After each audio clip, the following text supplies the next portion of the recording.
Welcome to Food for Thought, the 14th year of Food for Thought, the place to explore, celebrate, and manifest a life motivated and defined by unconditional compassion and optimal wellness. My name is Colleen Patrick-Goudreau. I'm the author of The Joy of Vegan Baking, The Vegan Table, Color Me Vegan, Vegan's Daily Companion, The 30-Day Vegan Challenge, and my most recent book, The Joyful Vegan, How to Stay Vegan in a World That Wants You to Eat Meat, Dairy, and Eggs. You can find me at joyfulvegan.com. You can find me on my main website at colleenpatrickgoudreau.com. Just search for my name.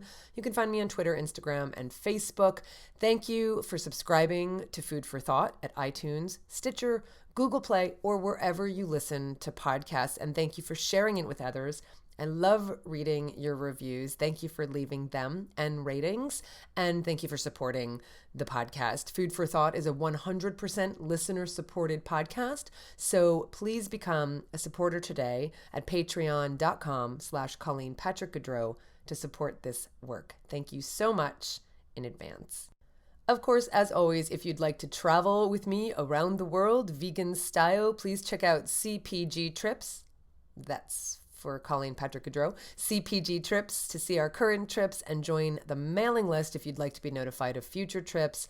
My partnership with my dear friends at World Vegan Travel has been incredible. We have gone to Thailand, Vietnam, Alsace, France twice, Rwanda twice, and we've got Dordogne Valley in France coming up in June and Cape Town, Botswana coming up in December. We've got lots of other trips planned, but we just don't know when and where. So join now if you can, and certainly join the mailing list again at cpgtrips.com, and check out the article when you're over there. It will forward to worldvegantravel.com, and you can see their new article featured in Lonely Planet. And they're also now featured in the Lonely Planet Guide, which is super exciting. Finally, just a few events that might be interesting to you. I've already told you that I'm giving a TEDx talk in the Atlanta, Georgia region in May. This is 2020. So stay tuned, because I'm working on putting together an event, possibly a book signing at a bookstore in Atlanta. And so if you're in that area, I'd love to see you. I think the TEDx talk itself is just small. There's just a few number of people they allow in the audience, but stay tuned, because I will also be needing you from wherever you are to make sure the video of my talk gets bumped up to the TED.com platform and thus seen by more people. And the way to do that is to show that it has a lot of views on the TEDx platform. And since everything is about algorithms these days, I will be calling upon you to watch the video when it's out, so that everyone's watching it within the same 24-hour period to just get that initial push. I wish it wasn't like this, but this is the world we live in now. It's all about algorithms. So if you're not already on my mailing list, please go to colleenpatrickgoudreau.com to get on it, so you can hear about the TEDx talk when it airs, and so you can help elevate the talk, which I'm very excited about. I think it will help a lot of animals if it's heard by enough people, so I'll need your help with that. In addition, I'll be in LA, in downtown LA, at the Last Bookstore. I was there several years ago with a 30-day vegan challenge, and now I'll be book signing, and I'll be speaking and signing books, obviously, for The Joyful Vegan. It will be on Monday, March 16th at 7:30 p.m. It's a week after my milestone birthday this year. And here's the thing about the event, though. So on March 16th, the way they do events now is that you have to order tickets in advance, which I don't disagree with. I have been in situations as an author where there's a book signing scheduled and only 3 people show up. Thank you, 3 people, for showing up. Of course, that means a lot, but it's a lot of work to put on an event and promote it. And of course, we want people to be there. And so that's the whole point. So the minimum number of people they will do this event for is 50, which is doable. There were 100 people at the event I spoke at in Tempe, Arizona, at that bookstore, an amazing bookstore, changing hands. And so if you're interested and you're in LA, or if you know people who are in LA, forward the event to them. You can go to joyfulvegan.com or my main website, colleenpatrickgoudreau.com, and click on the Eventbrite link to get your ticket. The ticket is just the price of the book, which means you get the book. And if you've already bought the book, The Joyful Vegan, this would give you an opportunity to buy another. You can donate it to a vegan or animal organization, to the library. You can give it to a friend, and you will be supporting an indie bookstore and author, all for $16.95. So if you're interested, I hope you will be there. on March 16th. The deadline to know if the event is a go is March 2nd. So if you're in the LA area, grab your ticket today. And then finally, of course, the Joyful Vegan Worldwide Online Conference is taking place soon on February 29th. That's not a mistake. It is a leap year, and you can join from wherever you are. Go to joyfulvegan.com to get your ticket, and we're going to go deep. We're going to go deep into what it means to be a joyful vegan, a hopeful vegan, and an effective vegan at that. Today's topic is life-changing books. I was originally going to make this life-changing books and life-changing habits, but I'm splitting them up because I had a lot to say about just books, which is probably not surprising. This is one of my favorite topics. And before we get into the weeds, I'm going to tell you about a few resources that if, like me, you are a book nerd, and even if you're not, these are fantastic resources. If you have kids, they're great resources. If you read, if you check books out just listen to these resources. They're really, really awesome. Now, as an author, I'm not going to lie, one of the best things for authors is that people buy our books. Very few authors can make a living just on their books, and trust me, very few do. I don't. And so while, of course, I want people to buy my books, I also want people to read my books. Like, that's the whole point, is when you buy my book, the most meaningful thing is that you actually read the words that I wrote.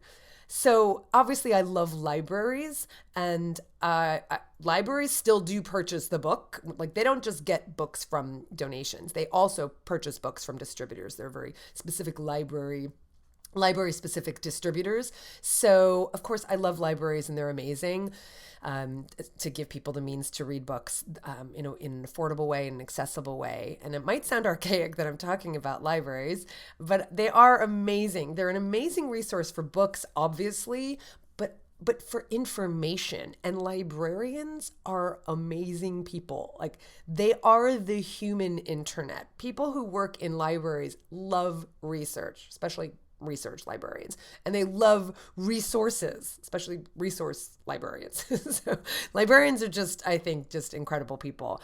And if you have a question that you like, something related to, I don't know, anything, pick up the phone, call the library, ask them your question. The librarians, they just, like, that's what they do. They will find the answer for you if the answer exists. So you don't have to rely on the internet. The internet is not a library.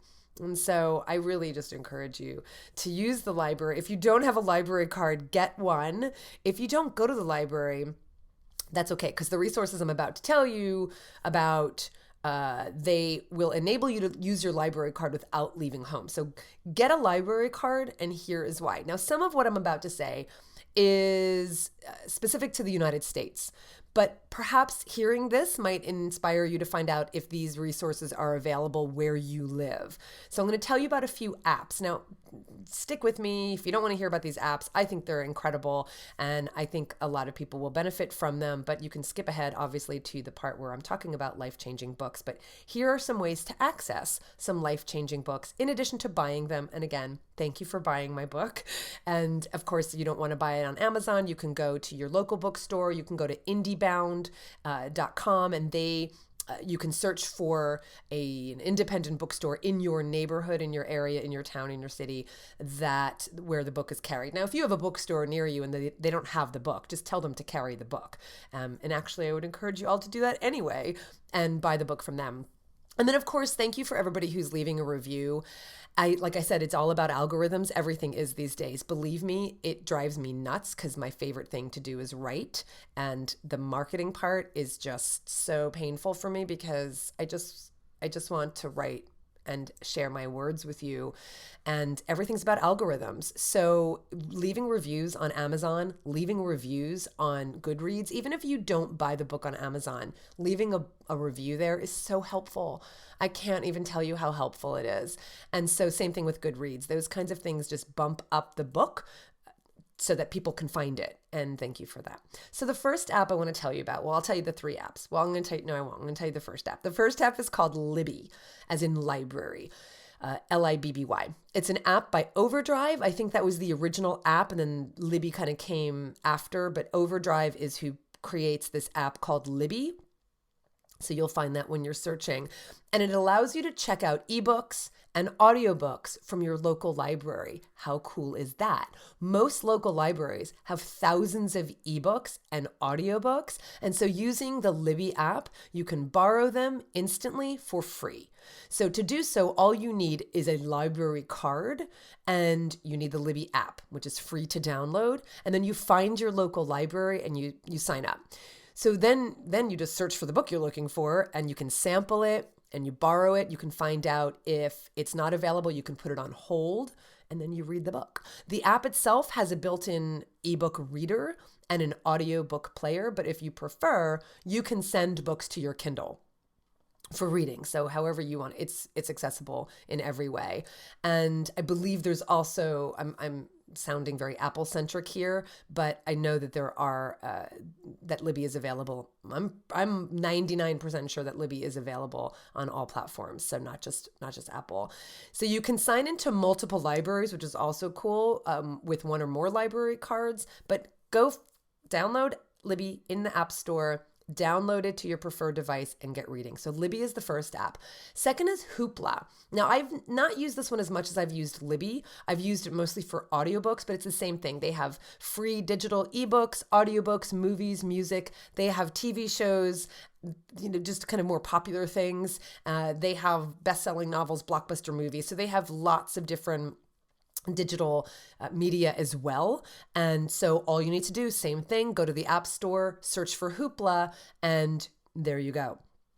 The third app isn't necessarily for books, but it is tied to your library card, so I had to tell you about it. It's also tied to your university card, your university ID. And Canopy is one of my favorite things because, as you know, my favorite thing next to books, besides cats, are films, right? Is film. So using your library card, and Canopy is spelled Kanopy. Using your library card or your university ID, you can stream thousands of films for free thanks to the generous support of your public library or university. So in short, Canopy is a video streaming service, and they specialize in quality, thoughtful movies, documentaries, foreign films, classic cinema, independent films, educational videos, kind of right up my alley. Like everything on Canopy is incredible. I don't know if you know Criterion Films are the best distribution company for foreign language films. They have a ton of Criterion films up there, if not all of them. Documentaries and the great courses. I'm going to talk about the great courses. Actually, do I talk about the great courses? Maybe I talk about that one in the life-changing habits. But the great courses, I think it used to be called the Teaching Company, and they have courses, name a discipline, name a subject, name a topic. There are university level courses by university professors on everything you can imagine. Language courses, history courses, architecture, art, food, health. What am I missing? Anything, everything that you can imagine. Technology, philosophy, psychology, everything you could imagine. And so the great courses have both audio and video courses. So Canopy has the video courses. I think a lot of the audio courses are I think they're recorded from the video courses. I think a lot of them are, which is great.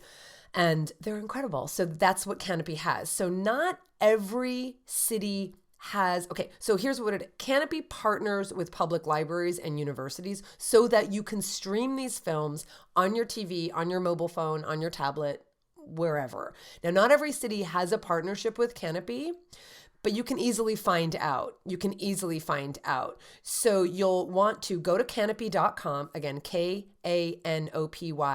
and that's where you would find out if in the FAQ section, I noticed there's a link to find out if your library is partnered with Canopy.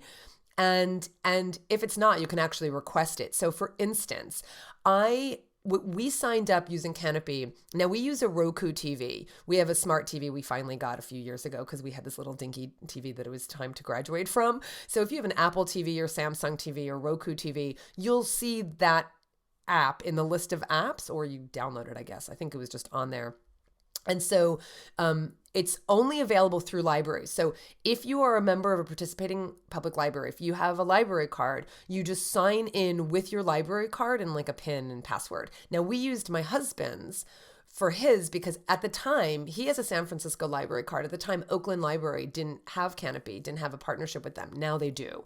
But it doesn't matter which one we use. We just use his library card. And the thing that's really cool is if you live in California, I don't know if you know this, and this might be the case with other states, you don't have to live in a particular city to have a library card for that city. You just have to live in California. So as a California resident, I can get a library. In fact, I do. I have library cards with San Francisco, Oakland, and Berkeley, even though I live in Oakland. So it's not specific to the city. And the benefit of that is obviously different libraries have different inventory, but also here is an example where Canopy in the beginning only partnered with San Francisco.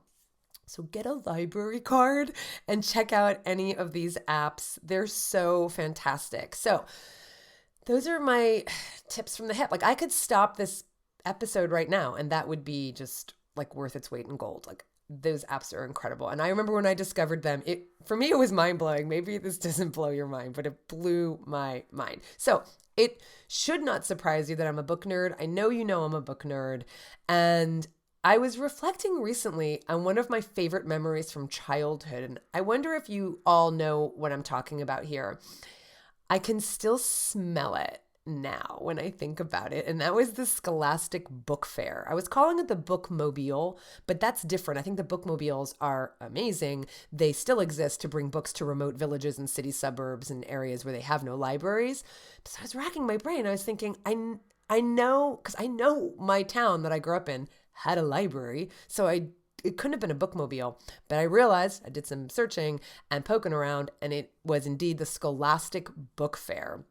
And so they still do this every year. They hold 120,000 book fairs at schools across the U.S. and more internationally. You may be aware of this if you are a parent, if you're still a student in high school. But basically, this company has been putting on regional fairs since the 1970s. And the way it would work is the book fair would descend upon the school and fill either the cafeteria or the auditorium or the gym or the library, wherever the school could fit book tables, and pile just books on the table. It's like the best bookstore coming to your school for a week. And then after the fair is over, I think a percentage of the revenue goes to the school in exchange for hosting the event. So I remember this fair. I remember the Scholastic Book Fair, and I remember looking forward to it so much, just so much. And so I can still smell it because I do love the smell of books, for better or for worse.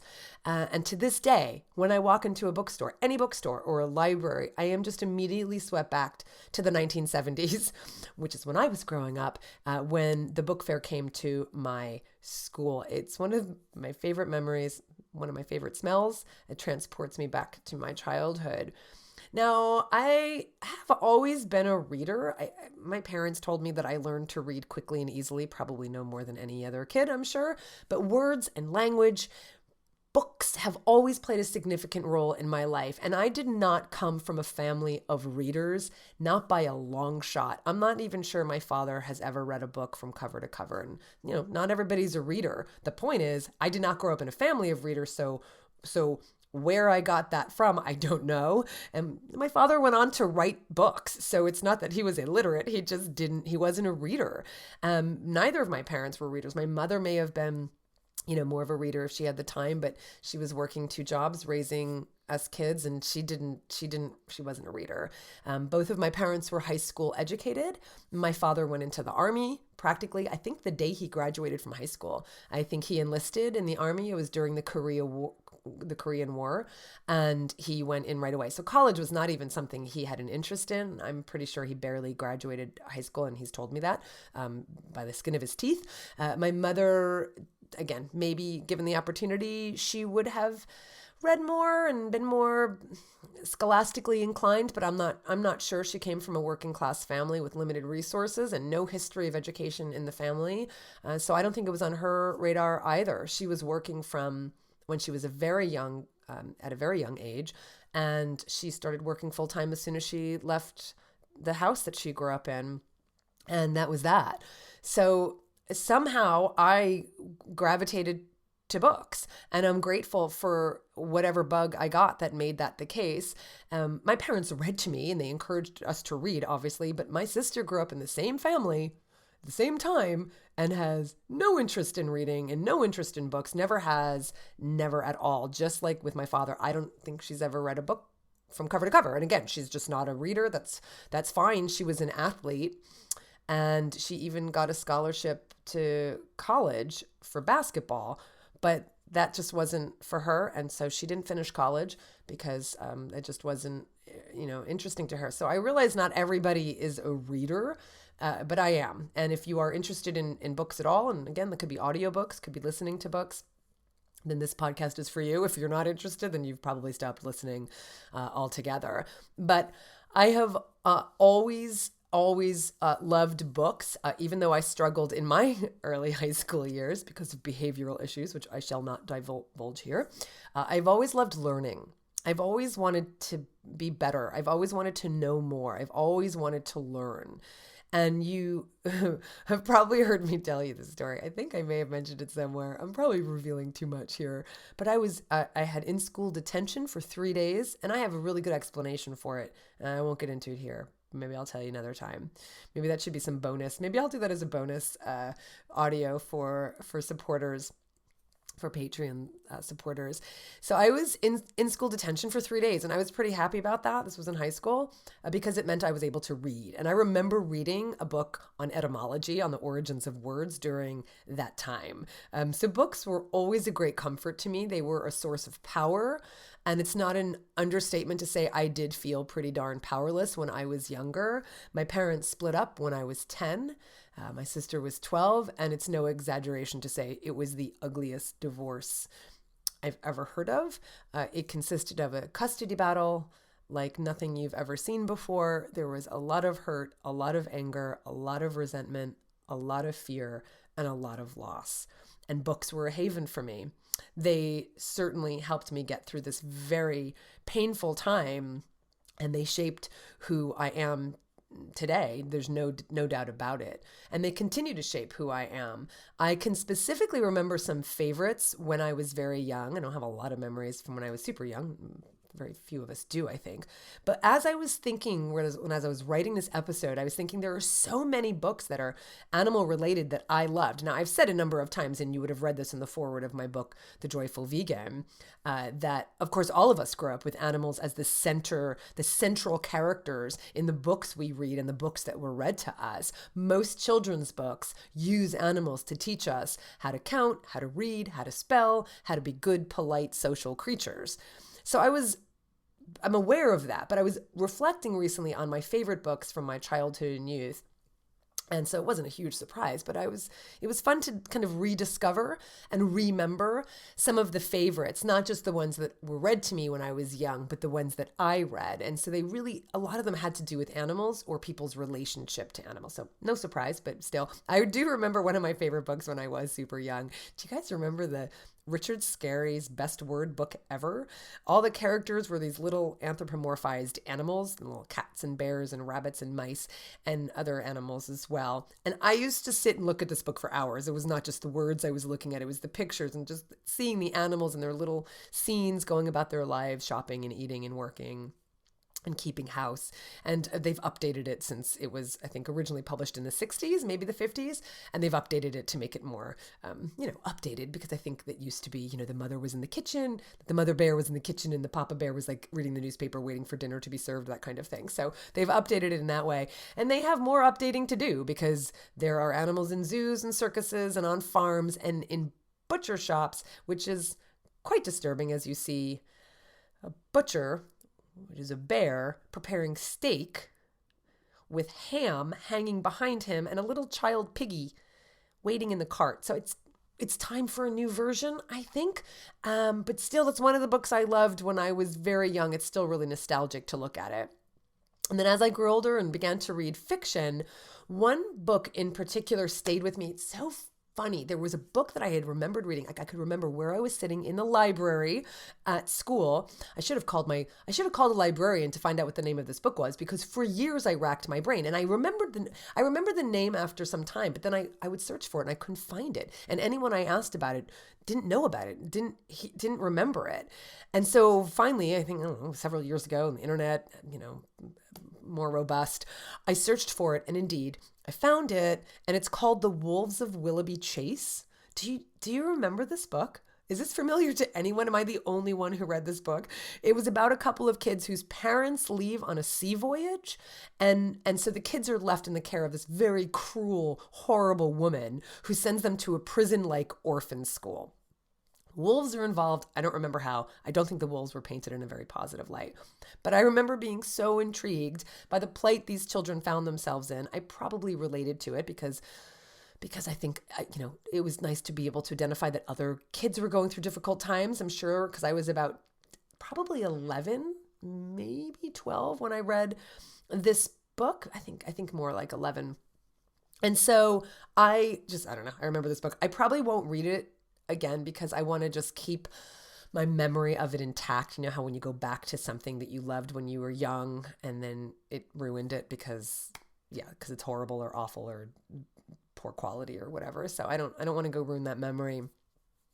And that's one thing that's interesting for me about books. And I wonder if it's the case for you too. I can remember where I was and what I was doing and what was going on in my life, generally speaking, when I think about the different books I read. Like I can remember physically where I was reading a particular book and also like what era of my life I was in. I don't know. I don't know. I'd like to hear from you if you have that experience as well. Like if I think about certain books or especially favorite books, I can remember like kind of how old I was, where I was reading it, where I was sitting. Anyway.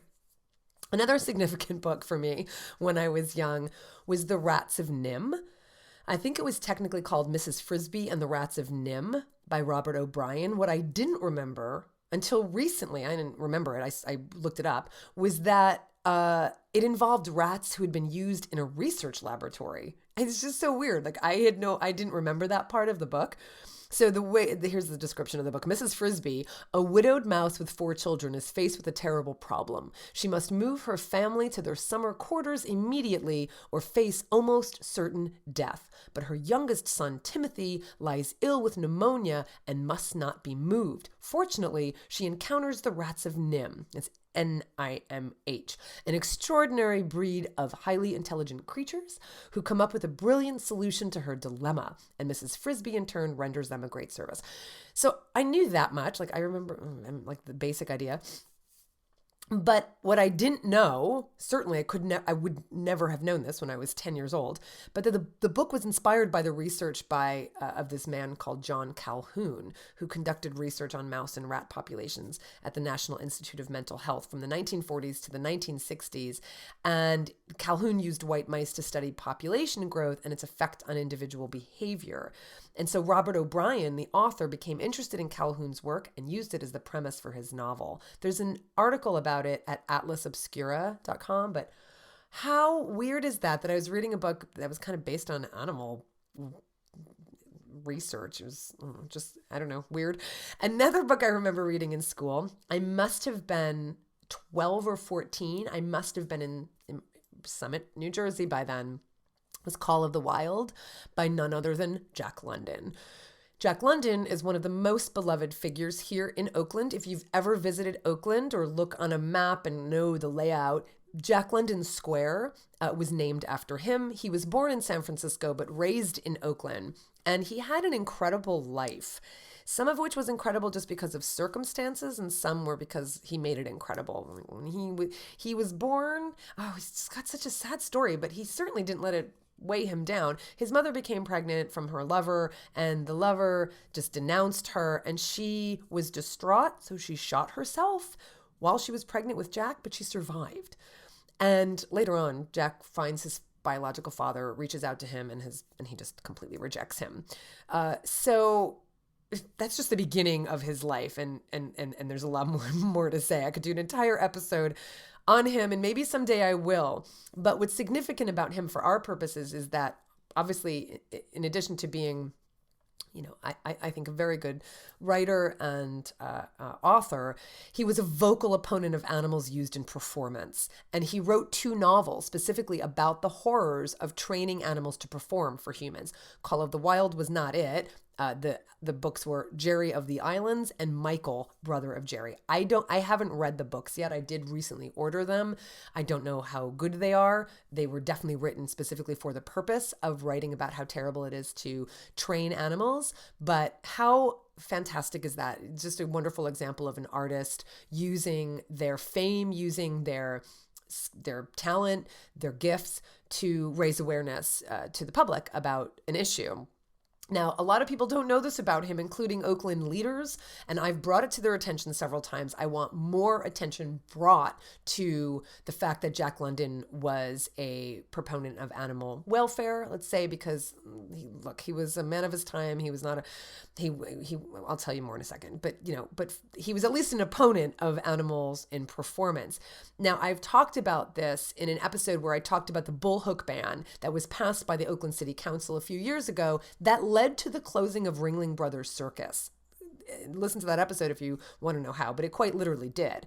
And now, just this past week, an ordinance was finally put forward by City Council member Dan Kalb here in Oakland to ban the use of wild or exotic animals in any kind of performance, not just circuses. So it closes this gap that was filled when Ringling closed, but other performing art, performing circuses and that kind of thing would have taken up that vacuum. So the ordinance was to fill in that gap and just close that loophole, if you will.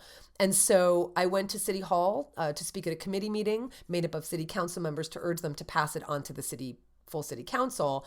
And I told them that 100 years ago, Jack London was urging people to walk out of circuses where animals were brought out to perform. Like when the animals came out, he said, leave and tell the circus why you're leaving. And so because of the awareness that he raised, Jack London clubs sprouted up all over the United States, urging people to write letters in protest, walk out, write to the circus. And as a result, Ringling took animals out of the circus for 5 years. I don't think they intended to bring them back, but during the Depression, they wanted to provide people with cheap entertainment, and so they brought animals back. But here we are, 100 years later, and we're finally putting this issue to rest. The committee voted unanimously for the ordinance to go on to the full City Council, and it did, where it also passed unanimously. It's a huge victory for animals, paves the way for the future. More and more cities and countries are passing laws to make it illegal for animals to be used in performance. And I am so grateful for that. But the point is, long before I knew that I'd be summoning Jack London's name in a city council meeting in Oakland, California, I was reading his classic book, Call of the Wild. I almost said Joy of the Wild, in Summit, New Jersey, also about animals, specifically about a dog named Buck. Now, I know some of you don't want to read the book, or maybe that you boycott it or burn it, whatever, because Buck was used as a sled dog. But honestly, it's a wonderful story about a big-hearted dog whose blissful domestic life gets turned upside down when he's uprooted from his California home and transplanted to the wilds of the Alaskan Yukon in the 1890s. As one of the dogs on a mail delivery dog sled team. It's a very sweet story, and the intention was to really highlight the personality of this dog. And here's something really cool. It's just been made into a movie that's coming out in February, this month, 2020, and the animals in the movie, including Buck, all the animals are all CGI. How cool is that? But if you are interested in my thoughts about animals in film, and I have a lot to say, there's a 3-part series called Animals in Film on this Food for Thought podcast. I'd love to hear your thoughts after you listen. But yeah, the new film, it's all CGI. So something else I want to say about Jack London, because it's relevant for our discussion here regarding books and how they shape us, is I love this story. Jack London, as much as he was an adventurer and a man's man as a young adult until his death, he was. But, and again, what I was going to say before was he did go on a seal hunting expedition when he was 17. This is what he did. He was an adventurer, but he was disgusted by it. And he wrote a novel based on that expedition called The Sea Wolf. And like with Moby Dick, It seems like it's about a seal hunt or a whale hunt in the case of Moby Dick, but it's really about so much more than that. But he does express some of his disgust with the seal hunt in the mouth of his main character in The Sea Wolf. He talks about how, as North, we traveled with this on this great ship, ravaging and destroying, flinging the naked carcasses to the shark. This is the actual seal hunt, and salting down the skin so they might later be adorned the fair shoulders of the women of the city. So really was disgusted by what he saw, killing these poor seal cubs just for fashion. So he was an adventurer, but he was a lover of books, and he loved reading from a very young age. And as I said, he had a very rocky start early in his life. His mother had a lot of mental and emotional issues after having shot herself. Like I said, she survived, and she remarried. Well, she married, and he, Jack London, was raised by her, who was emotionally distant and not really a great model, and an alcoholic stepfather. But luckily, and I think this is the case for so many of us, there were other women in his life who were instrumental and filled in the gaps, namely a woman named Virginia Prentice and another woman named Ina Coolbrith. Virginia, also called Jenny, she was called Jenny, she was a former slave. She was an ex-slave, and she was basically Jack London's foster mom. So after Jack London's mother shot herself, he was given to Jenny Prentice to basically raise him while his mother was recovering, and she was a former slave and had moved to California with her husband. So eventually he went back to live with his mother, but his relationship with Jenny Prentice would last the rest of his life. She's buried here in Oakland in Mountain View Cemetery. And another woman who was instrumental in his life, also, I believe she's also buried in Mountain View. Her name was Ina Donna Coolbrith, and she was incredible. She was born in 1841, died in 1928. She was an American poet. She was a writer. She was a librarian and a prominent figure in the San Francisco Bay Area literary community.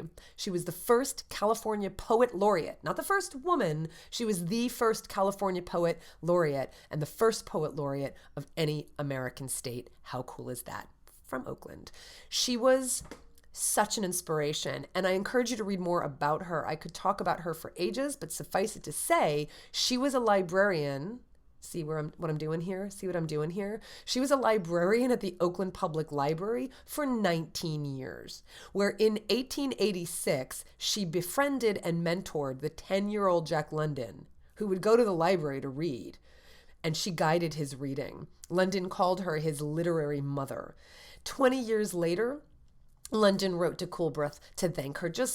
It was a significant relationship. Coolbrith died on Leap Day, interesting, February 29th, 1928. And yes, she is buried here in Mountain View Cemetery in Oakland.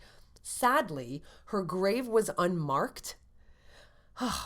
Just drives me crazy. Her grave was unmarked until 1986, when a literary society known as the Ina Coolbrith Circle placed a headstone. And by the way, near the home where she lived in San Francisco, in Russian Hill, you will find Ina Coolbrith Park, established earlier as a series of terraces ascending a steep hill. And recently, well, not recently, a memorial plaque was placed there in 1947 to memorialize her, but it's now a park, a little parklet.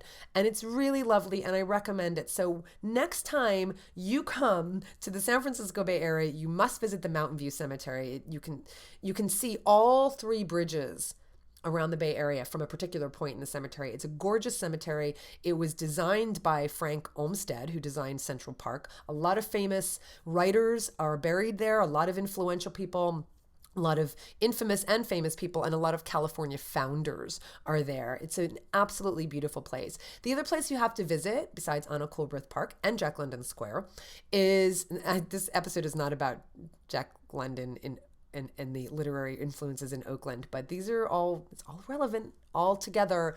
Again, celebrating writers, celebrating influencing people to be writers, celebrating the influence that we have on each other. As adults, we have that influence on children, on each other, and also just celebrating authors who, like I said, use their gifts for the animals.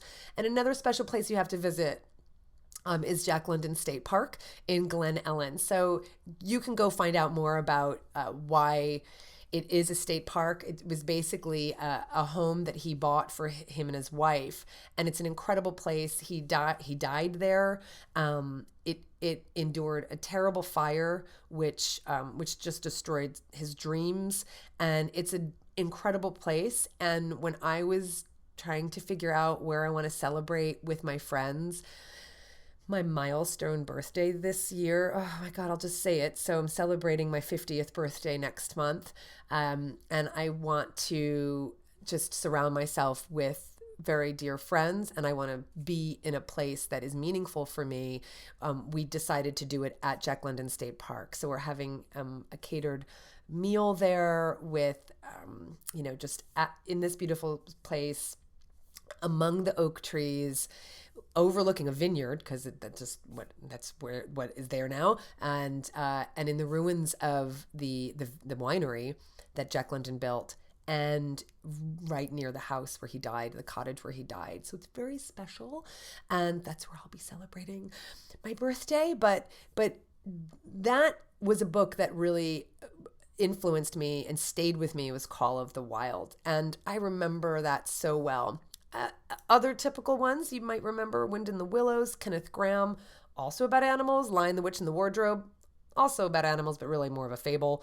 Winnie the Pooh, of course, about animals. And then typical, Charlotte's Web also. But and Black Beauty, okay, that one also. But like Little Women, Are You There, God, It's Me, Margaret, Go Ask Alice, like all these books that were so influential when I was a teenager. These are some more books that I remember, and they've quite stayed with me. Now, I, unlike Jack London, did not have one particular person I can think of who instilled in me the love of books, but I do credit teachers and the book fair, the librarians, and my parents who encouraged me even though they weren't readers themselves. So I'm very grateful for that. I'm very grateful to have always loved books and to recognize the role they play. Now, it might not surprise you to know that I always did want to be a writer. I mean, I knew from a very young age that I wanted to write somehow. Somehow I wanted that to be in my world. And I always loved not just reading, but researching. And I always loved writing. Like I said, the marketing part is not what any aspiring writer, no writer looks forward to the marketing part. It is the most difficult part. What I love to do is I love to craft and smith words. That's what I love to do. And the best part is to see people's reactions to and how they respond to the words that I write. There's no greater gift than someone telling me that words that I put together changed their worldview, right? Because that's what this is. Like, this is literally just putting, like, stringing words together, but that they could be said in a way and put together in a way that changed people's worldview. Like, that's pretty amazing. So I always wanted to be a writer because I loved words and I wanted to do something meaningful, and I love researching and I love writing, but I also always wanted to have the life of a writer. And that's kind of what I've created here. I love being alone. I spend a lot of time writing. I spend a lot of time thinking. I spend a lot of time wordsmithing. I spend a lot of time sitting at my computer or with a journal with tea on a beautiful sunny day like today and cranking out words. It's just glorious. So I've always wanted to write, and I've always wanted to be a writer, and I'm very proud and very grateful that I am. Though, of course, I do not make a living off my books, which is why I thank you constantly, my supporters, because you're the ones who enable me to sit here and, spend days writing this episode and now recording it for you. It's a gift, and it's because of your support that I can do this. So interestingly, it's not novels I wanted to write when I always imagined, doing more writing. I did write some fiction when I was a teenager, which was horrible, and poetry, which was horrible. And I even made a pen name for myself. I was like 16, and I would be writing. I'd be in class, and I'd be obviously not paying attention and writing my own little fiction. I'm sure it was cathartic and creative, obviously. So, okay, I don't think I've ever shared my pen name publicly, but whatever. I don't use it, so I don't care. I'll tell you. It's embarrassing, but okay. So Alexandra was always a name I loved, and there was a time when I had friends call me Alex because I've always loved that name, and I made it my official legal middle name because my parents did not give me a middle name. They forgot to put it on the birth certificate, and so I made up my own when I was being when I went through, oh God, what was it? I went through the Catholic, what was it? One of the sacraments. Oh my gosh, I'm blanking completely, where you make up your own name. I will think of it. Not communion, but I cannot. Oh my God, I can't think of it. Anyway, so I made Alexander my unofficial middle name, but then when I got married and changed my last name to Patrick-Goudreau from Patrick, I made Alexandra my middle name. And there was a time I was using Alex. Actually, when I was working in a bookstore, which I'll tell you about in a moment, I was using Alex as my name. And when I was changing my name, my last name, I did consider making Alex my first name because I've always loved it. But so you can call me Alex if you want. So Alexandra was the name. And I did find out later that it means helper and defender of humankind, which I kind of like. It's after Alexander the Great. I did not choose it for that, but I kind of like that that's what it means. Colleen, on the other hand, just means girl. So Alexandra is a little loftier than that. So that's nice. And then the last name on my pen name was Lodi. Lodi, because, all right, I was 16 years old. What do you want from me? It was an anagram. I made it because it's an anagram of idol, because I was a huge fan of Billy Idol when I was 16.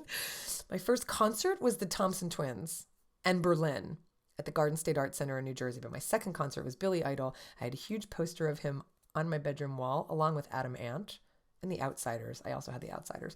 So yeah, Alexandra Lodi was the pen name, my little teenage pen name.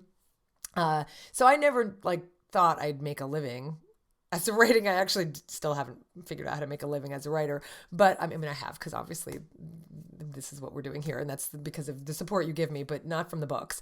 But I always knew I wanted to be around books and reading books and talking about books. So I was in my late teens, in my early 20s, when I started working at B. Dalton Bookstore in the Livingston Mall. And I worked there for a few years as a clerk. I think I was Alexander at the time. And then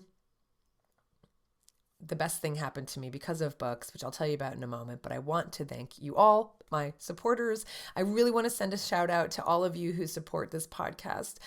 You support the podcast in particular. You're supporting my work in general. The amount of time I spend, like I said, just writing and crafting words, and they show up either in a video or a podcast or an article or an editorial. That is what you're supporting.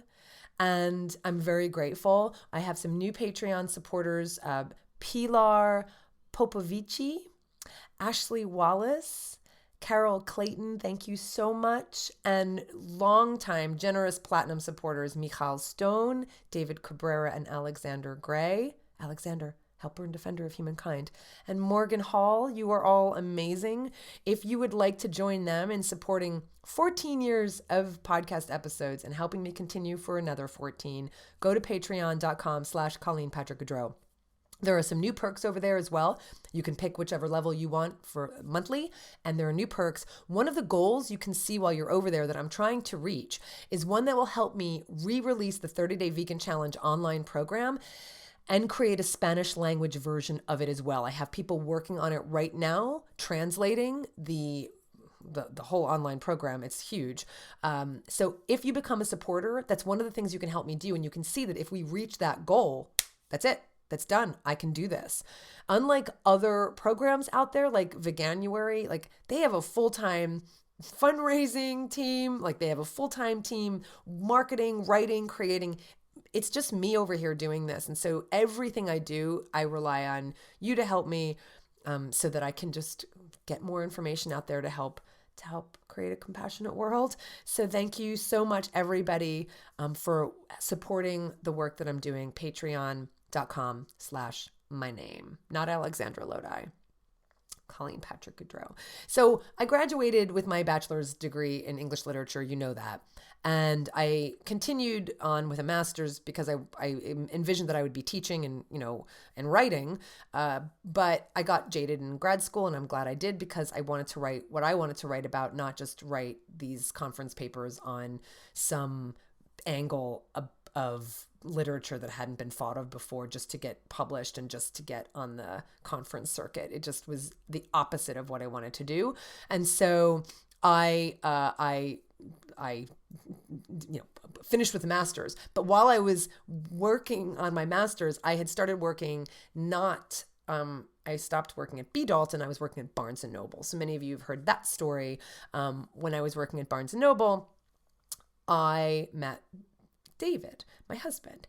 And you know that story, so I'm not going to bore you with it, but that was our first date was 25 years ago on Super Bowl Sunday this year, 2020. We just celebrated 25 years since our first date, which is pretty cool. And I know you're asking because a lot of people do. I went vegan first, and then I encouraged David to read the same books that had affected me so profoundly, and he did. And then he drew the same conclusions, became vegan about 6 months later. Now, I often talk about the books that changed my life, and subsequently David's life, in terms of becoming vegan. But if you want specifics, you can please read The Joyful Vegan Forward, and that's where I talk about the very specific books that shaped my thinking around, animals and food, and they were instrumental in who I am now. But I've never really talked about the books that shape my thinking in general, who I am as a person, as a thinker, as an advocate, as a social commentator. I'm asked a lot about what inspires me to think and write and act and advocate the way I do. And so I want to tell you exactly what that is. Now, I do read a lot of fiction, and I read a lot when I was younger as well. And obviously I read, I'm pretty omnivorous. I'm not super omnivorous, but I do read. I read literature. I read poetry. I read short stories. There's certain genres I don't read, so I'm not super omnivorous. I'm probably a little picky about what I do read. And when I was younger, especially when I was going through a harder time when I was younger, I did read, books on self-improvement. I've always aspired to be better. I think I said that. I've always aspired to learn and be better. And so I was thinking that the first self-help book I probably read was one that I was given. It's called The Children's Book of Divorce. I remember that. And it was a tough time. And so I did read a lot of kind of pop psychology when I was very young. I remember reading The Way of the Peaceful Warrior, The Seed of the Soul, Return to Love, The Road Less Traveled, like a lot of pop psychology, self-development, while I was reading The Canterbury Tales and Pride and Prejudice and Richard III. So I guess that's pretty omnivorous. But everything we read shapes us, right? Even if it's schlocky. And there were a couple self-improvement books that I read when I was young, especially The Road Less Traveled and Return to Love were pretty pivotal in terms of how I thought about specifically love, and that could be platonic love or romantic love, but just love. I remember reading The Road Less Traveled. It was M. Scott Peck. This goes back. I must have been 20 when I read it. And what changed for me reading that book was something that I had believed, but it had never been validated before. And that is the belief, the idea that love is a decision, not a feeling, that it's a choice, that it's an action, that it's an investment, that it's not that it's a feeling, that it's actually a choice. That was mind-blowing for me. Right. I looked up this recently. He defined love as the will to extend oneself for the purpose of nurturing one's own or another's spiritual growth. I love that. It's the will. It's a choice. And that was mind blowing. So that was kind of revolutionary. Right? That wasn't how I grew up. Right. I grew up in thinking that you can't help the way you feel. You're a slave to your emotions. You can't change that. And I never bought into that idea. It felt very disempowering, as if we have no agency over our own inner lives or our thoughts. And so that book, that idea was revolutionary for me, that we have power over ourselves, that we have agency, that we have choices when it comes to how we think, how we feel, and thus how we act. It was paradigm shifting. And I'm sure that guided me through my early adulthood. And when I was younger, especially when I was trying to figure out what I want to do with my life, how I was going to help animals, how I'm going to make a living doing it. Embracing that agency empowered me and helped me feel less fear when it came to finding my way. And then speaking of fear, Return to Love, which, again, it's pop psychology, but it was instrumental because when I read this book, especially about relationships, and some of the concepts in that book, again, validated things that I had thought but were not shared by the people around me. Specifically, like things like the opposite of love is not hate, it's fear. I actually think the opposite of love is indifference. Also, when you're talking about kind of being engaged in relationship, that it tends to be, indifference, not hate. It's definitely not hate. And that fear resides in our ego and in our belief that everything is about us, that everything is about our wants and our desires and our longing for things. And so our problems stem from grasping and clinging and wanting and desiring. Now, these concepts go back thousands of years. So it was just put in a particular way by a woman who was a very good writer and, just shared a lot of her own personal experiences, Marianne Williamson. And so this, again, back when I was in my 20s, like this was really helpful for me. And she writes a lot about relationships as well.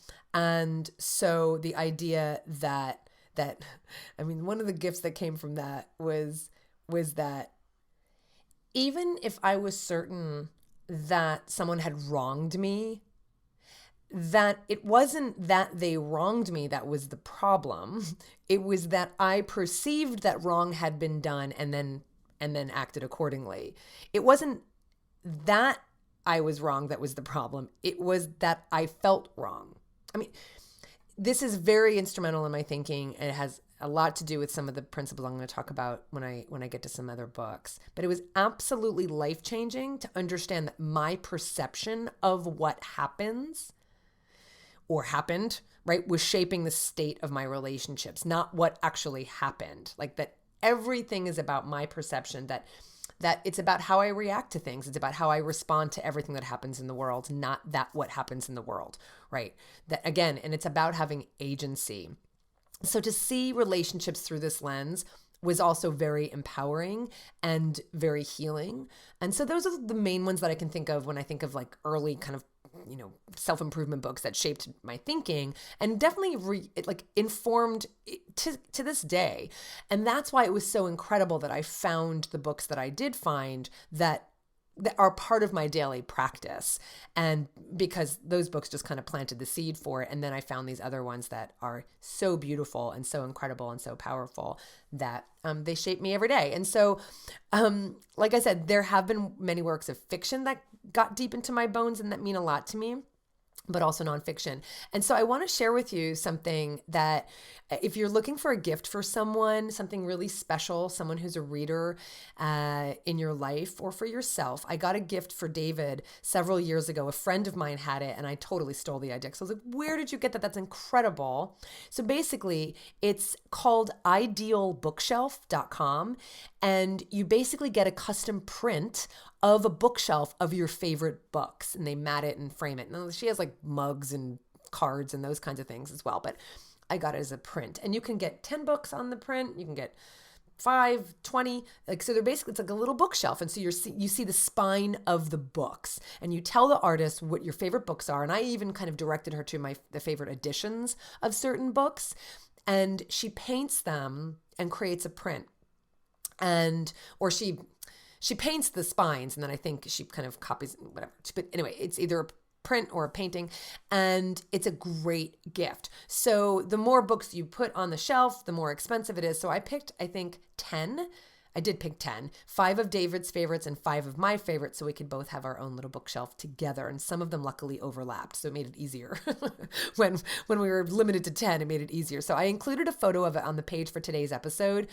And on our ideal bookshelf, these are the books: The Tao Te Ching, which I'm about to talk about and you've heard me talk about before, the poems of Yeats, W.B. Yeats, My Man Jeeves by P.G. Wodehouse, Their Eyes Were Watching God by Zora Neale Hurston, War and Peace by Tolstoy, The Riverside Shakespeare, which I'll just tell you was like the anthology that I first read when I was in college, and I love this book to this day. It's behind me right now as I'm recording this. I have all my notes from when I first really just fell in love with Shakespeare. So the Riverside Shakespeare was specifically the anthology that I used, and I still think about my professor who taught me that in that class. It was amazing. The Canterbury Tales, the collected songs of Cold Mountain. He's an ancient Chinese poet, translated by Red Pine. Moby Dick by Melville. Marcus Aurelius's Meditations. Shakespeare's Hamlet. Tolkien's Lord of the Rings, and Cormac McCarthy's The Road. I would be very impressed indeed, if you, in the comments section of today's episode on the website, could parse out which books are mine and which ones are David. But there you have it, some of my favorite fiction and nonfiction books of all time. And in addition, I have on my website, again for today's episode, I list all of these books, and I even have links to go if you want to go grab yourself a copy in the editions that I like. A lot of fiction obviously affected me as well, and I'm sure we all have those books. And the 20 that I name on the website are as follows. Let's see, Jane Eyre by Charlotte Bronte and Wuthering Heights by Emily Bronte. Visiting the Bronte home in Haworth in England was kind of crazy amazing for me. So Jane Eyre and Wuthering Heights, The Hobbit by Tolkien, and The Lord of the Rings by Tolkien. Angle of Repose by Wallace Stegner, which I highly recommend. To Kill a Mockingbird by Harper Lee. The Picture of Dorian Gray by Oscar Wilde. The Jungle by Upton St. Clair. Beloved by Toni Morrison. The Brothers Karamazov by Dostoevsky. The Grapes of Wrath by John Steinbeck. A Room with a View by Ian Forster. Invisible Man by Ralph Ellison. Confessions of Nat Turner by William Styron. The Octopus by Frank Norris. Frank Norris is also buried in Mountain View Cemetery. 1984 by George Orwell. Tess of the D'Urbervilles by Thomas Hardy. Blindness by Jose Saramago.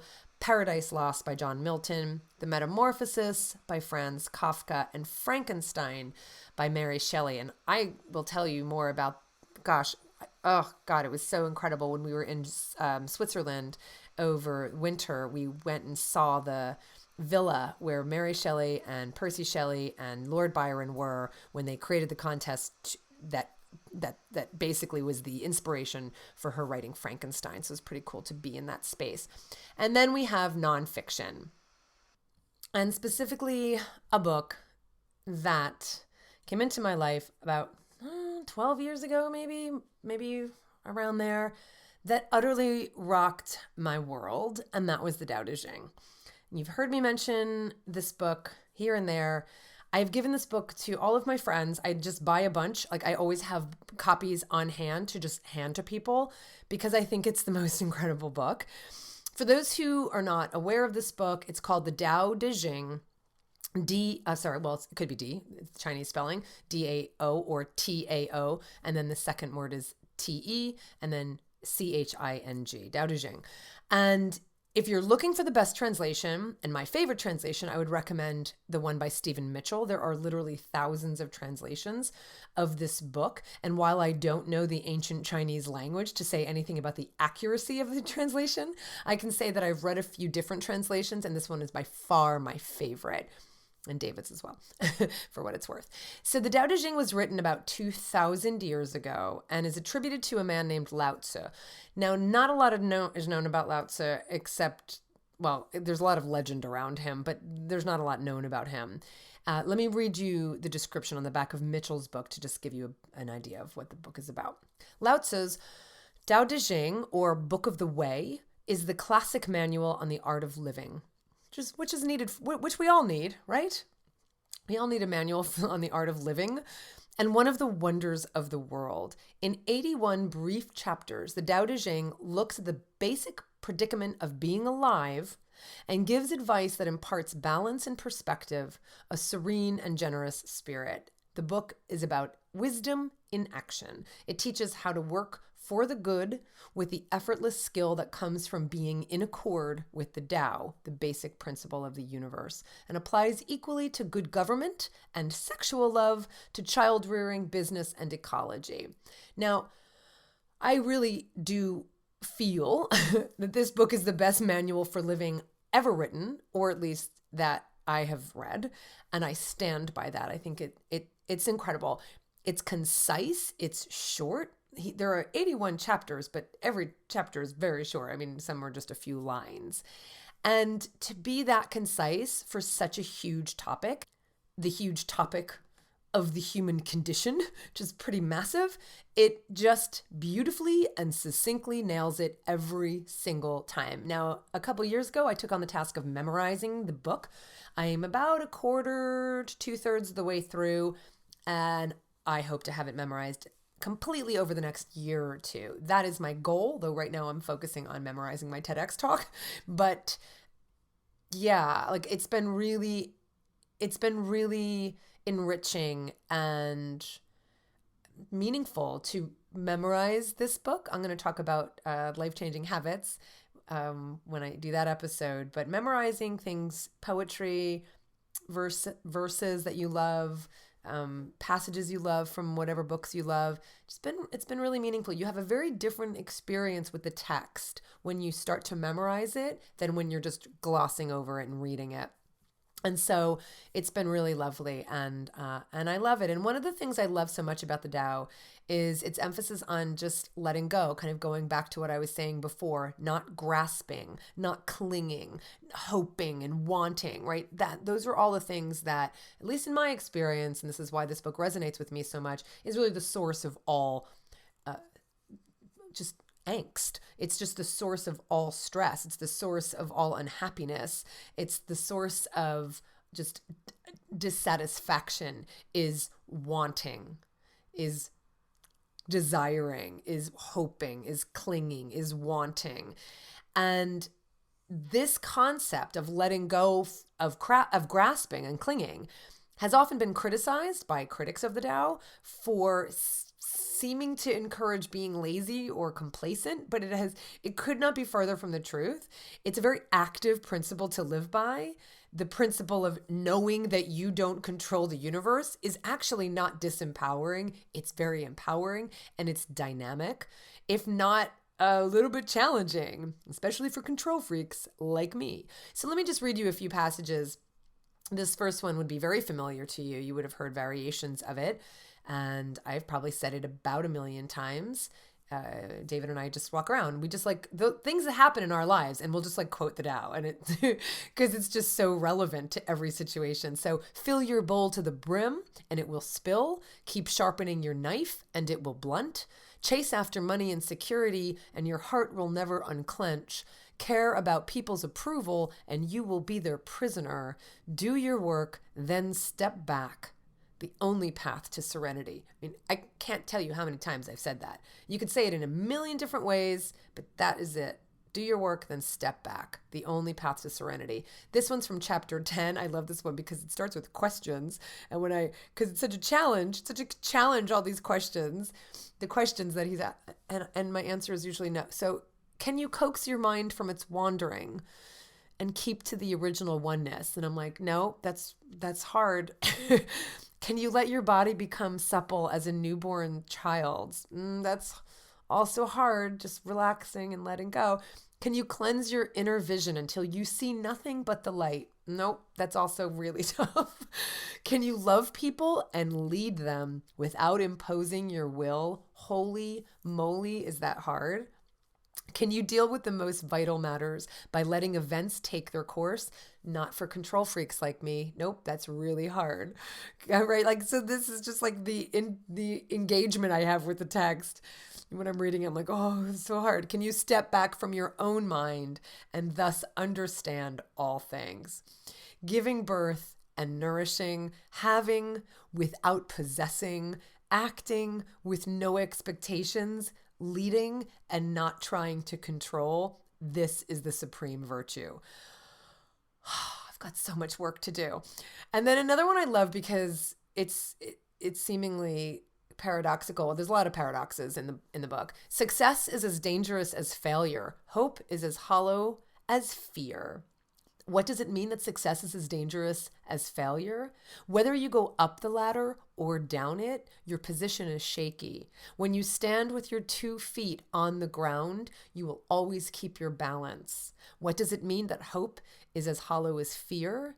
Hope and fear are both phantoms that arise from thinking of the self. When we don't see the self as self, what do we have to fear?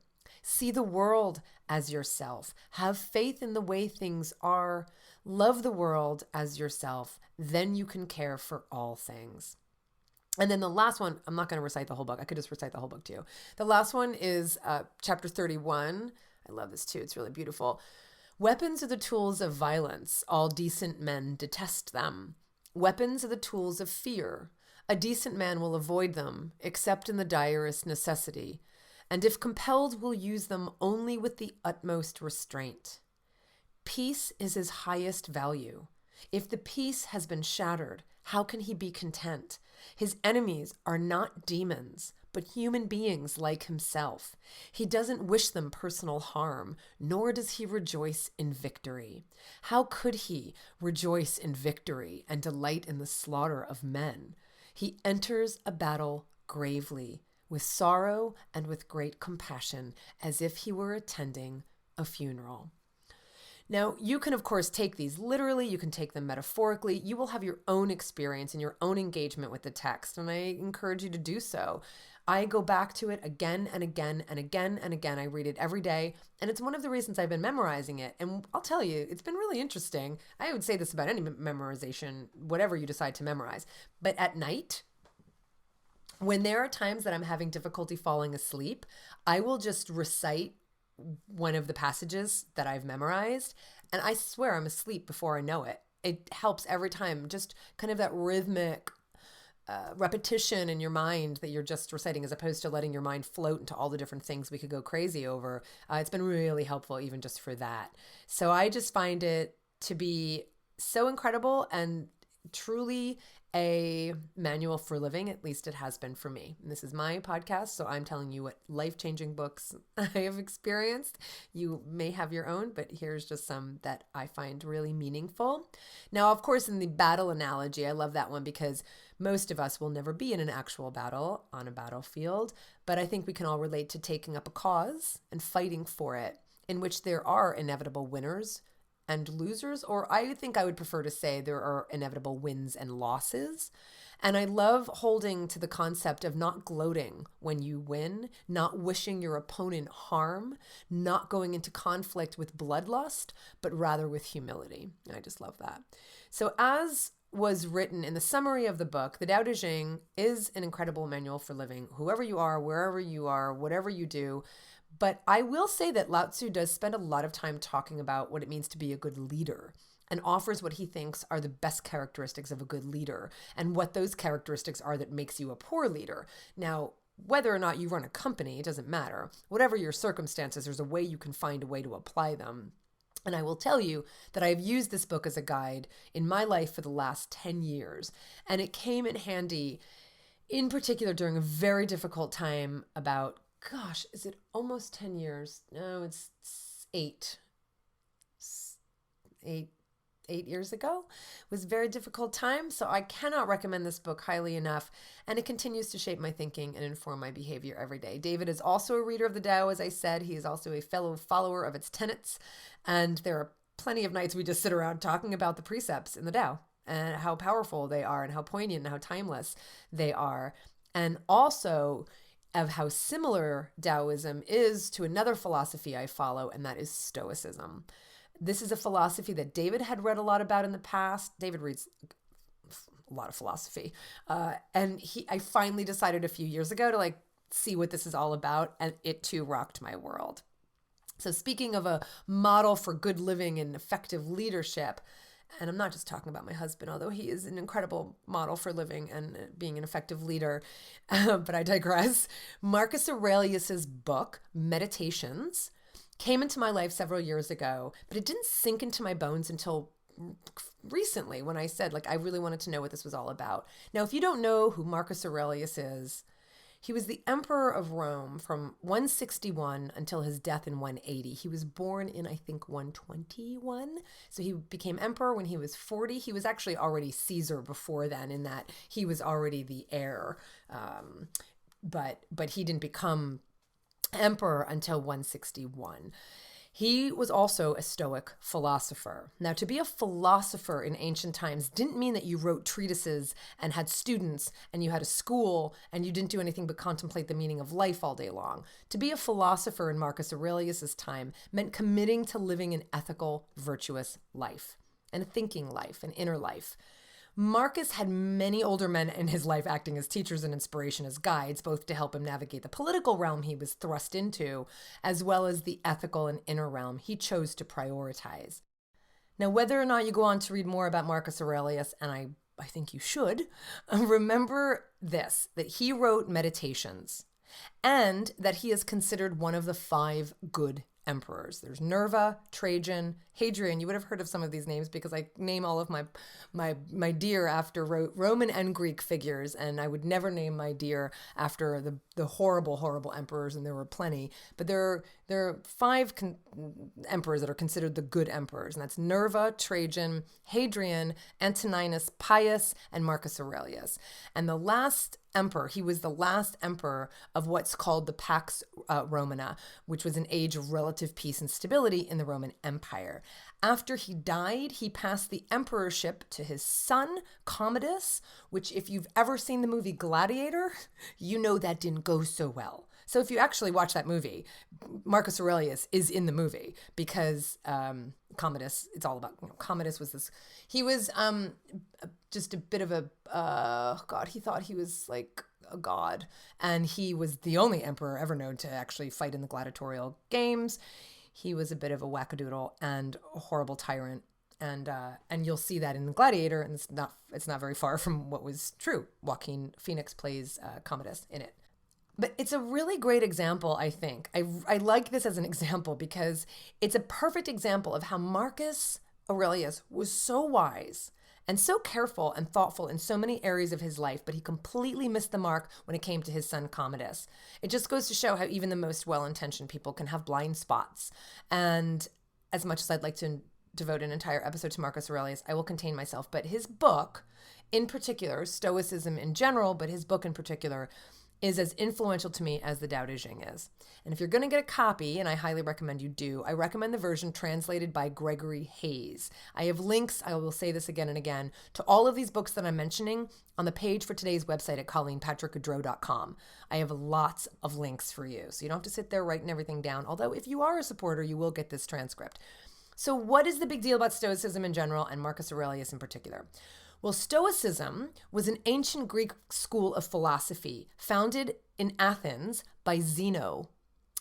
Zeno of Citium is where he was from. Now, Stoicism, the word stoic, comes from the Greek word stoa, which means porch, because that's where he first taught, was on just kind of this open air porch, Zeno. From its onset, and for nearly 5 centuries, Stoicism was one of the most influential and highly regarded schools of philosophy. Hence, Marcus Aurelius heard about it and practiced its principles as the emperor of Rome in the 2nd century, in the Common Era.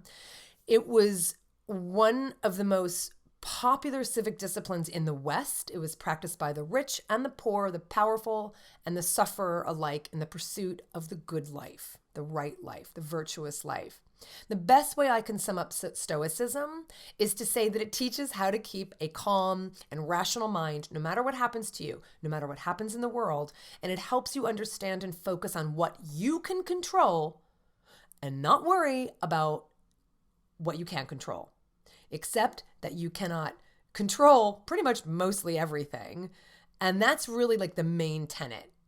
That's one of the main tenets, but it's one of the main tenets. And that idea informs my thinking and behavior in so many ways. Now, just believing that and understanding it is one thing, but practicing it is another. And Stoicism is a daily practice for me. Living a good life is a daily practice for me, right? Living a virtuous life, living an ethical life. It's a daily practice. And it's the kind of practice, like any practice, that takes time and effort to cultivate these Stoic principles and skills.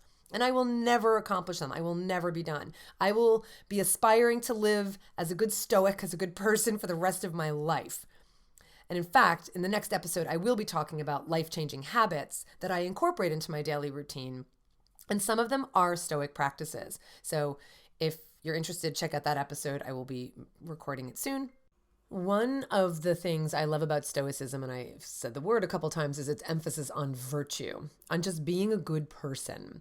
Marcus Aurelius is known as one of the good emperors because he was. He was a kind, albeit powerful and strong man. He was a fair ruler. He was a well-respected military leader, despite really wanting to read and practice his philosophy rather than traipse around the Roman Empire guarding it from invaders. But even as I say that, I have to say right away that actually that's the point.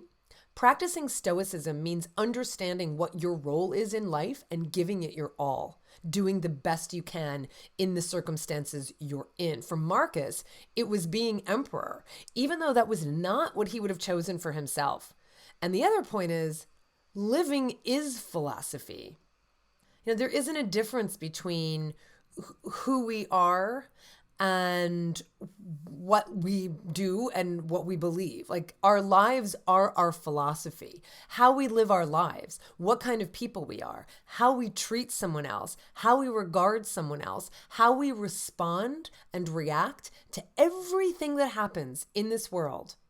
Everything that happens to us could be a comment on a Facebook post, could be a piece of mail that you get. It could be the way someone says something passing you in the street. It could be what your boss says. It could be what a coworker says. Every single thing, like how we respond to every single thing, that is our philosophy. That's what matters. And the only way to practice being the best at who we are and being a virtuous person is to show up and get living. So even though Marcus wouldn't have chosen to be emperor, he would also have said that there was no better way for him to practice his philosophy than in living and leading.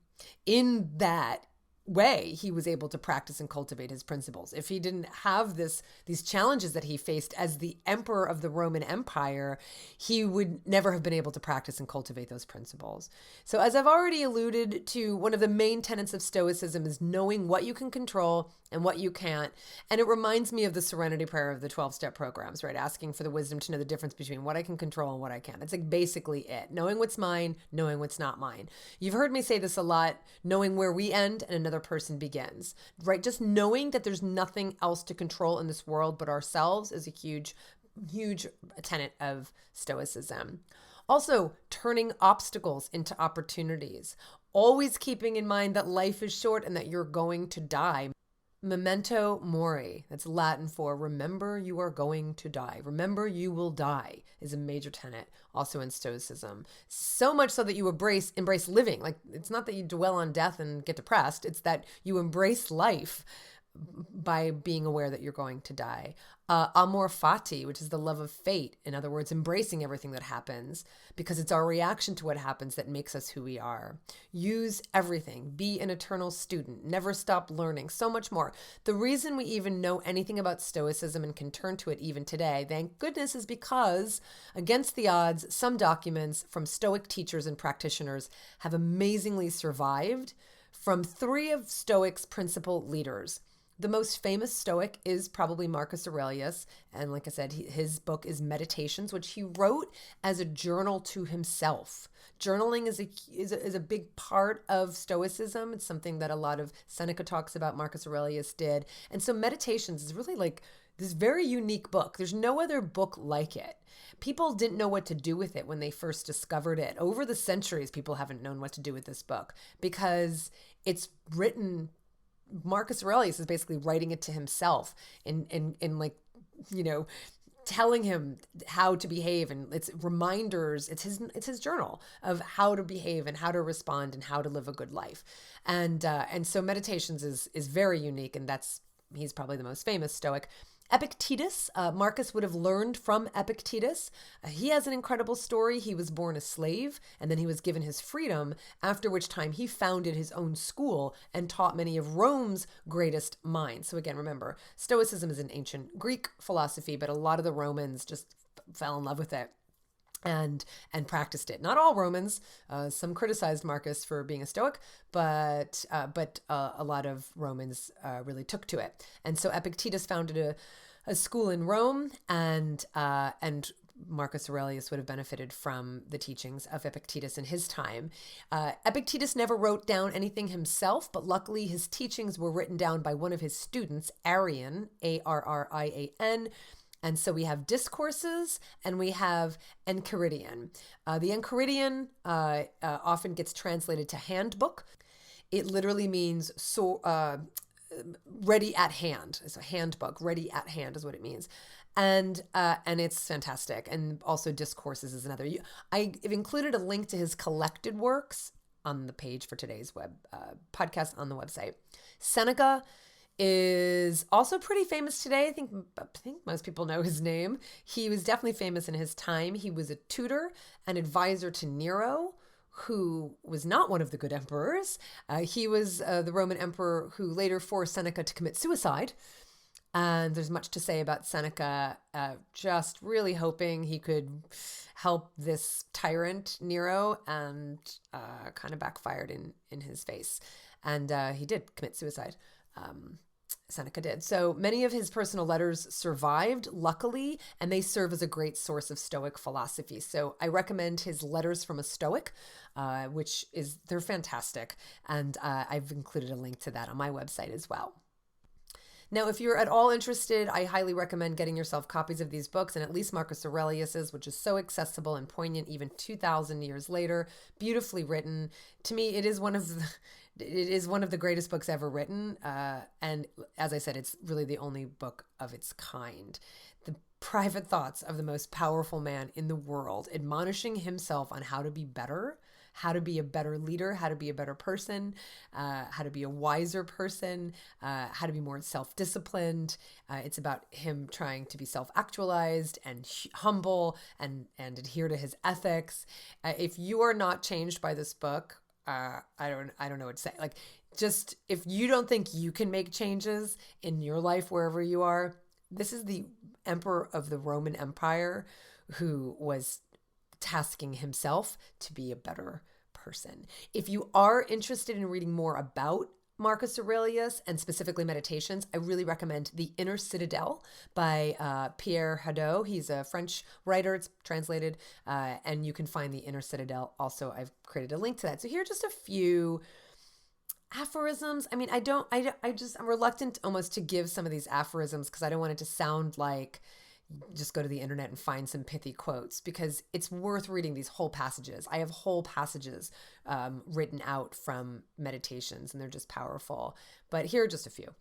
Be tolerant with others and strict with yourself. You don't have to turn this into something. It doesn't have to upset you. So again, the idea that we have control over our responses to things. To live a good life, we have the potential for it if we learn to be indifferent to what makes no difference. It's silly to try to escape other people's faults. They're inescapable. Just try to escape your own. I love that. I mentioned this recently. If it's not right, don't do it. If it's not true, don't say it. So that reminds me of kind of the Buddhist philosophy of right speech, right? So not gossiping, not just using harmful speech. If it's not right, don't do it. If it's not true, don't say it. That's a pretty simple philosophy to live by. Waste no more time arguing what a good man should be one, right? And the best revenge is not to be like your enemy. I love that. What else? There's so many more, and I will just wind up making this whole episode about Marcus, and I think I've already said too much. Seneca, I also recommend not just reading quotes from him, little pithy quotes, although I'll read a few aphorisms. After Marcus Aurelius, he is incredible, and it's one of my favorite books. So I would say the Tao Te Ching, Marcus Aurelius's Meditations, and then Letters from a Stoic. And while Marcus wrote for himself, Seneca was advising others. And so in Seneca's letters, he's writing to Lucilius, who is his student. And so you get all of his thoughts about religion and life, on power and grief. And yeah, he was Nero's tutor. So he kind of knew what it meant to try and point someone in the right direction, even though it did not work with Nero, unfortunately. So here's a few thoughts from Seneca. It's not that we're given a short life, but we make it short. And we are not ill-supplied, but wasteful of it. Two elements must therefore be rooted out once and for all: the fear of future suffering and the recollection of past suffering, since the latter no longer concerns me and the former concerns me not yet. So letting go of, kind of fear and resentment, fear of the future, resentment of the past. Let's see. The whole future lies in uncertainty. Live immediately. The man who has anticipated the coming of troubles takes away their power when they arrive. And again, so many more. So suffice it to say, I am a student of Stoicism and find much wisdom and comfort in this philosophy. If you are interested in learning more about Stoicism, I really recommend dailystoic.com. Ryan Holiday is fantastic. He has some of his own books, which are New York Times bestsellers. They're really good, but I love the daily emails. I do not go in for daily emails usually, and I don't go in for a lot of fluffy woo-woo frou-frou stuff. Like I'm very practical, and I love Daily Stoic. And so sign up for the mailing list, try it. It's a daily email. I love that Ryan pulls from history and literature and sports. I don't know, but he pulls from all just facets of our society and history and philosophy, and he focuses on the Stoics. I think you'll love it as much as I do. And then he also has a book called The Daily Stoic, 366 Meditations on Wisdom, Perseverance, and the Art of Living. It's a daily devotional book of Stoic philosophy, and the link is at my website. And just a couple other nonfiction books I want to say that have inspired me a lot in the last few years. Steven Pinker wrote The Better Angels of Our Nature. I don't know why I can't say that. Probably because I've been talking for too long. The Better Angels of Our Nature, Why Violence Has Declined. He wrote that several years ago, and it's basically his argument, and he uses a lot of data to prove it, that violence has declined. If you look at the course of history, we are less violent today than we ever have been. And then as, a follow-up to that, he wrote Enlightenment Now, and the full title is Enlightenment Now, The Case for Reason, Science, Humanism, and Progress. And he wrote that a few years ago, and he wrote it after The Better Angels of Our Nature, because he kept finding that there are all these other ways that we've improved. And so in every way that you can measure the progresses of a society, any society, whether it's about, food or wealth or jobs or crime or infrastructure, like all the ways that you can measure the progress of a society, he argues, and again, he uses a lot of data to support it, that we are better today than we ever have been. Now, we could say that anecdotally, and I will say it. I'm going to say it right now. And I think Obama said something similar to this. After having read Enlightenment Now, Barack Obama said, you could pick any single day. Like, I know that there are things that are challenging for us right now, right here and now in our world, in the United States, wherever you are, in Europe, wherever you are. And it's tempting to say, oh my God, things are horrible. They've never been like this before. They have been worse than this before. And so what Obama said after reading Steven Pinker's book, and it's really, I'm convinced, is that you could pick at any time, any point in time from yesterday and beyond. And today is better in every way that you could measure progress than any of those days. Now, skeptics will hear that and say that it's a call for complacency and resignation. And to me, it's the opposite. It actually means that, wow, what did we do to get here? What did we do to get to basically move things along and get better than we ever have been? How did we improve? What did we do? So that, because we have a lot of work to do, it's not over. To say that we're better today than we have been in the past isn't to say that we don't have more work to do. It's just to say, let's celebrate what we have done well and let's learn from what we've done well so we can keep implementing it. And so I, again, kind of inclined toward that thinking, but Steven Pinker put it in 900 pages in Enlightenment Now, and just gives all the data for it. And even more, it's not just hyper rational. I mean, he just gives a lot of arguments for the perspective that things are better than they used to be. And hey, let's get our hands dirty because we've got a lot more work to do. So I highly recommend Steven Pinker's Enlightenment Now if you haven't read that. And so I will talk about more books. I will talk about the fact that I believe reading history and watching history, however you consume history, is also really, for me, very inspiring. And it's kind of along those lines of understanding where we were before so that we know where we are now and understand how we got here. I'm a proponent of reading history. People ask me what podcasts I listen to. I listen to history podcasts. I listen to language podcasts, and I listen to, literally like about etymology and language, but also I actually practice Italian also. So that's podcasts I listen to is foreign language, Italian specifically, and history. I mean, that's pretty much what I listen to. There's, what's the one I listen to all the time? Oh my God, I'm blanking on the podcast name. Oh, I can't remember, but it's a really good history podcast. So I'm really interested in that, and I think that's a good way to finish our episode today. And I think I'll finish with the words of Marcus Aurelius. I'm going to finish with, there's so many I could finish with. I'll just do this one. Because, it's all about making the most of our lives while we have them. Forget everything else. Keep hold of this alone and remember it. Each of us lives only now, this brief instant. The rest has been lived already or is impossible to see. The span we live is small, small as the corner of the earth in which we live it. If that doesn't resonate with you, I hope you find your own philosophy, your own inspiration, your own books, your own teachers that guide you. That is the whole point. And thank you for letting me share the teachers and the books and the inspiration and the philosophy that guide me. I hope it has provided you with some seeds to plant along your journey. Here's to being a better person today than we were yesterday, and to being committed to being even better tomorrow. For the animals, this is Colleen Patrick-Goudreau. Thanks for listening.